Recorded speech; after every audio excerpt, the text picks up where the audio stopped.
Vision academy के YouTube channel में मैं राहुल जैन आपका स्वागत करता हूं और आज हम पढ़ने जा रहे हैं डॉट प्रोडक्ट के बारे में। तो सिंपली डॉट प्रोडक्ट का फॉर्मूला तो हम जानते ही है, वो भी हम देख लेंगे। लेकिन मेन चीज जो यहाँ पर है, हम देखना चाहते हैं कि उसकी क्या यूजफुलनेस है, किस जगह वो काम आता है और क्यों काम आता है फिजिक्स में। ठीक है, क्यों हमें जो है डॉट प्रोडक्ट की वजह से फिजिक्स के कॉन्सेप्ट समझने में प्रॉब्लम हो सकती है, वो चीज आज हम देखने वाले हैं। ठीक है, तो स्टार्ट करते हैं। मेनली जो फोकस होगा ये यूजफुलनेस पे है, ये आपको जो कॉन्सेप्ट्स हैं उनका फील दिलाने में काम आएगा। ओके, डॉट प्रोडक्ट तो हम कैलकुलेट कर ही लेंगे, तो that's not a big deal. हम फॉर्मूले हमें बुक में गिवन ही होते हैं। मेन जो ये चीज है, ये उसको एनालाइज करने में, ये उसको समझने में हमारी मदद करेगा। ठीक है, तो डॉट प्रोडक्ट हम बहुत सारी चीजें कैलकुलेट करने में यूज करते हैं, जैसे work done, electric flux, magnetic flux etcetera. ये सारी चीजें हम कैलकुलेट करते हैं डॉट प्रोडक्ट की मदद से। और भी बहुत सारी चीजें, कई बार हम पोटेंशियल कैलकुलेट करते हैं, और भी बहुत सारी चीजें, और भी बहुत सारी स्केलर क्वांटिटीज जो है हम कैलकुलेट करते हैं डॉट प्रोडक्ट की मदद से। अब ये वीडियो जो है मेनली मेनली जो है ज्यादा जो समझ में आने वाला है वो 12th क्लास के बच्चों को समझ में आने वाला है। 11th क्लास के बच्चों को हो सकता है डॉट प्रोडक्ट के बारे में ज्यादा जानकारी ना हो, जो अभी देख रहे हैं, तो उनके लिए ये वीडियो बहुत ज्यादा यूजफुल नहीं हो सकता है, बट आई विल ट्राई कि सबको कुछ को ना कुछ बेनिफिट हो इस वीडियो से। Anyways, we will take example of work done, और इसकी मदद से हम समझेंगे कि डॉट प्रोडक्ट की यूजफुलनेस क्या है इस फिजिक्स में। तो देखिए जरा, वर्क डन क्या होता है। जब भी कोई फोर्स है, अगर वो किसी ऑब्जेक्ट के ऊपर लग रही है और वो फोर्स इस ऑब्जेक्ट को मूव करा रही है कुछ डिस्टेंस से, तो हम बोलते हैं कि वो फोर्स कुछ वर्क करा रही है। और कितना वर्क करा रही है? Force multiplied by the distance, जो डिस्टेंस उसने मूव किया है। ठीक है, एक बार देख लेते हैं। जैसे सपोज कीजिए ये कोई ऑब्जेक्ट है, इसके ऊपर लग रही है यहां पर एक फोर्स। ठीक है, ये ग्राउंड पर रखा हुआ है ऐसे, और इस फोर्स की वजह से जब ये ऑब्जेक्ट मूव कर रहा है, तो हम यहां पर बोलते हैं कि एक वर्क हुआ है। ठीक है, अगर ये जो डिस्प्लेसमेंट है इनके बीच का, अगर ये एस है, तो हम बोलेंगे कि वर्क डन कितना हुआ है। सपोज कीजिए, देखिए इस फोर्स को हम दो कंपोनेंट में रिजॉल्व कर सकते हैं, एक हॉरिजॉन्टल कंपोनेंट और एक वर्टिकल कंपोनेंट। ठीक है, यहाँ पर एक परपेंडिकुलर कंपोनेंट हो गया और एक हो गया पैरेलल कंपोनेंट। जो सरफेस के पैरेलल कंपोनेंट है उसको हमने एफ पैरेलल बोल दिया। तो वर्क डन जो हो रहा है यहाँ पे, देखिए ये जो ब्लॉक है ये आगे खिसक रहा है इस फोर्स की वजह से, ना कि इस फोर्स की वजह से। इस फोर्स की वजह से ये आगे नहीं खिसक रहा है। तो work done by a perpendicular force. देखिए, अगर ऑब्जेक्ट ऐसे मूव कर रहा है और एक फोर्स ऐसे लग रही है, तो हम बोलते हैं कि वर्क डन कितना है? जीरो है। क्यों? क्योंकि ऐसी फोर्स कभी भी ऑब्जेक्ट को इस डायरेक्शन में नहीं लेके जा सकती। सोच के देखिए इस बात को, अगर मैं ऐसे किसी ऑब्जेक्ट को लिफ्ट कर रहा हूं तो क्या वो आगे मूव कर सकता है? या सपोज कीजिए कि अगर मैं फोर्स आगे की तरफ लगा रहा हूं, तो क्या ऑब्जेक्ट अपने आप वर्टिकली ऊपर जा सकता है या नीचे जा सकता है क्या? तो ऐसा पॉसिबल नहीं है। तो हमेशा जो फोर्स आपको गिवन है, उसके दो कंपोनेंट हम करते हैं, एक पैरेलल जो डिस्प्लेसमेंट के पैरेलल है, और एक परपेंडिकुलर है। तो परपेंडिकुलर से कोई काम नहीं होता कंपोनेंट से। ठीक है, एंड सपोज कीजिए ये एंगल अगर थीटा है, तो पैरेलल कंपोनेंट कितना निकल के आएगा? F cos theta. तो यहां पर अगर हम वर्क डन लिखे, तो वर्क डन जो आता है हमारे पास F cos theta into S, ये हमारा वर्क डन निकल के आ जाता है, जिसको हम बोल देते हैं एफ एस कॉस थीटा, या फिर इसी को ही हम डॉट प्रोडक्ट की फॉर्म में ऐसे रिप्रेजेंट कर देते हैं।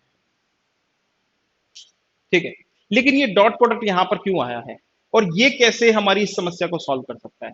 तो हम जानते हैं कि ए डॉट बी जो होता है, ए डॉट बी जो होता है वो होता है ए बी कॉस थीटा। ठीक है, और थीटा क्या है? यहाँ पर थीटा क्या होता है? थीटा ए और बी के बीच का एंगल होता है। तो ए और बी दो वेक्टर्स हैं। देखो जरा, फोर्स एक वेक्टर क्वांटिटी है, कोई डाउट नहीं है, और ये जो हमने डिस्प्लेसमेंट लिया ये भी क्या हो गया? एक वेक्टर क्वांटिटी हो गया। और थीटा क्या हो गया? उन दोनों के बीच का एंगल हो गया।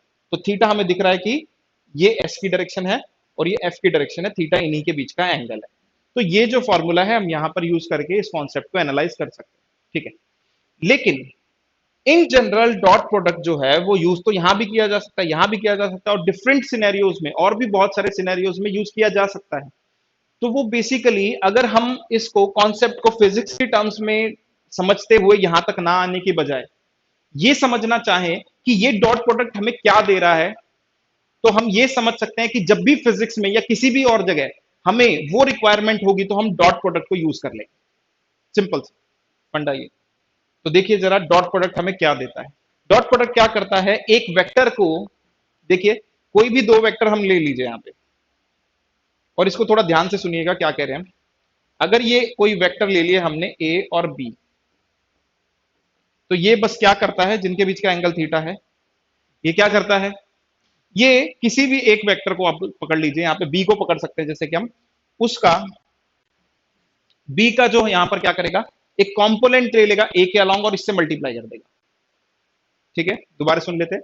ये क्या करता है, डॉट प्रोडक्ट एक वेक्टर का, जब हम इस इन दोनों का डॉट प्रोडक्ट करते हैं तो ये क्या करता है, एक वेक्टर का डॉट प्रोडक्ट ले लेता है, यानी एक वेक्टर का मल्टीप्लीकेशन कर देता है दूसरे वेक्टर से, उसका प्रोजेक्शन लेकर के या फिर उसका कंपोनेंट लेकर के। तो यानी कि अगर इन दोनों की डॉट कर रहे हैं तो हम ये बोल सकते हैं कि बी का जो कंपोनेंट है ए के अलोंग, उसकी मल्टीप्लीकेशन ए से हो रही है। और या फिर हम ऐसे बोल सकते हैं ए का जो कंपोनेंट है, अगर ए को हम दो पार्ट में डिवाइड करें, यहां पर एक इसके अलोंग और एक इसके परपेंडिकुलर, ठीक है, तो ए का जो प्रोजेक्शन होगा या ए का जो कंपोनेंट होगा बी के अलोंग, उसकी मल्टीप्लाई उस कंपोनेंट की मल्टीप्लाई बी से कर देगा वो। ठीक है, तो सिंपल डॉट प्रोडक्ट ये करता है। अब देखिए वर्क डन में हमें यही चाहिए होता है, क्या कि फोर्स जो डिस्प्लेसमेंट की डायरेक्शन में है उन दोनों की मल्टीप्लीकेशन हमें चाहिए। तो हम क्या करते हैं, फोर्स का कंपोनेंट को मल्टीप्लाई करते हैं डिस्प्लेसमेंट से, और वही काम यहां पर हमारा डॉट प्रोडक्ट कर सकता है। ठीक है, इसी तरह से और भी दूसरे केसेस में यही किया जाता है। जैसे कि एक एग्जांपल हम और ले लेते हैं यहां पे इलेक्ट्रिक फ्लक्स का। ठीक है, तो यहां पर हम क्या करते हैं, एक एग्जांपल और ले लेते हैं। तो इलेक्ट्रिक फ्लक्स में हमें क्या चाहिए होता है, देखो जैसे ये कोई सरफेस है, ये क्या है, एक शीट है, इस तरह से एक शीट है ये इस तरह से, और इससे क्या है, हमें पता लगाना है कि कितनी फील्ड लाइंस परपेंडिकुलरली पास कर रही है। देखो अगर ये कोई सरफेस है यहां पर, जैसे कि मान लीजिए ये कोई सरफेस है हमारा, तो हमें देखना है इससे परपेंडिकुलर कितनी लाइंस पास कर रही है, ये हमें बताना। ठीक है, उसके लिए हम क्या करते हैं, इस एरिया से एक एरिया वेक्टर मान लेते हैं जो इसके परपेंडिकुलर होगा।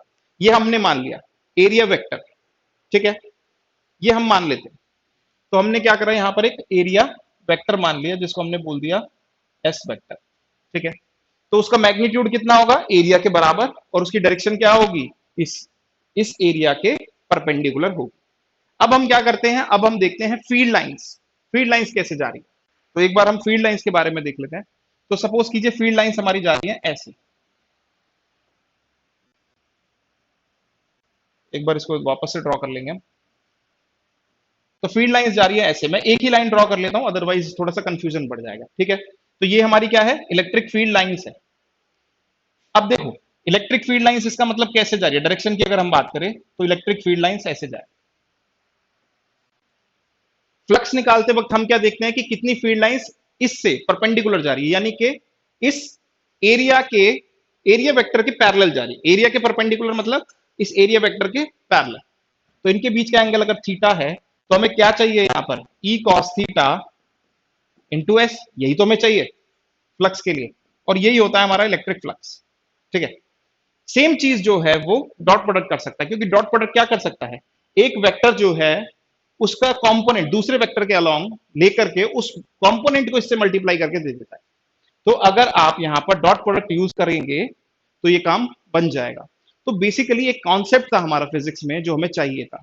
ठीक है, जो हमारी यूजफुलनेस है उसको फुलफिल करने के लिए हमने एक यहां पर ऑपरेशन डिफाइन कर दिया जिसको हमने बोल दिया है डॉट प्रोडक्ट।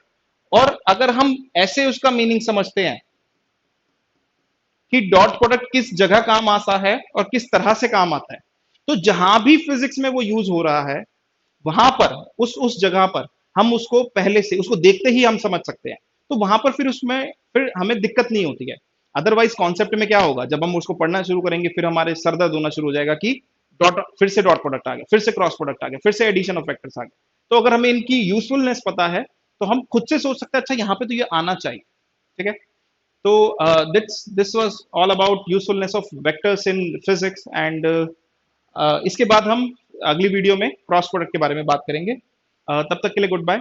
और इस वीडियो को अगर आपको पसंद आए तो इसको चैनल को सब्सक्राइब कीजिए, लाइक कीजिए, शेयर कीजिए, और प्लीज बेल आइकन को प्रेस करना ना भूलिएगा।